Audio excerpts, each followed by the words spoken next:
Members of Parliament, in the spirit of bipartisanship, have made an alliance to champion the restoration of Article 105, Clause 2, expunged from the 1995 Constitution to entrench the 2 5-year term limits for the President. Addressing a news conference at Parliament this afternoon, MPs led by Youth MP Gerald Karuhanga said their intention is to ensure that there is a peaceful transfer of power in Uganda, just like other East African and Commonwealth countries. And we hope all Ugandans, from students to carpenters, to fishmongers, to hawkers, to come out to support peaceful transition of power from one president to another in our country. People will still go ahead and demonstrate. People will still go ahead and walk to work, because they see that even if they go into elections and campaigns, it is only one person who goes through over and over and over and over and over again. So the only way that we can stabilize this country and the only way that we can bring peace in this country is to bring back term limits. All over the world, what has been tested and what works is term limits for presidents, because you are governing at a national level and you are chief executive with control of resources. Information Minister Mary Karuhanga says the government has no intention to block the bill, adds that the public must also be consulted and their views incorporated. Presidential term limits were removed in 2005 with 2/3 of Parliament in a very transparent manner, and the party position still remains that.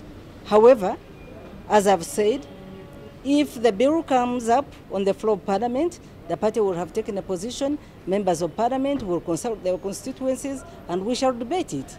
When President Yoweri Museveni came into power by the gun in 1986, he ruled for 10 years before constitutional amendments that introduced term limits. After serving 2 terms in 2005, government introduced the Constitutional Amendments Bill that, among other things, sought to remove the term limits by deleting Article 105, Clause 2 from the Constitution to allow President Yoweri Museveni have unlimited terms in office. Unlike the 7th Parliament, members of the 9th Parliament are determined that no amount of money will sway their position. Because you all know very well that it was through the Kisanja Crusade, which was followed by some envelopes, which caused the constitutional amendment. Even if you come with sacks and sacks of money, I don't think this momentum of a bipartisan endeavor, a bipartisan crusade, can be stopped by money bags. To avoid election violence, religious leaders and other activists have urged President Yoweri Museveni and his main challenger, FDC party president Dr. Kizza Besigye, not to stand for presidency in 2016. These outspoken MPs are saying they will have stringent clauses in the bill to ensure that President Yoweri Museveni does not get a leeway to stand after 2016. The next move will be, yes, members of Parliament have gone on road to bring in the term limit, the restoration. Then they will come again with another manipulation that can win a hope and a seal, so that Museveni can stand and even hate it. That's one area we need to safeguard. Whether the term limits are restored or not, Museveni will be the longest-serving president in the country and in East Africa.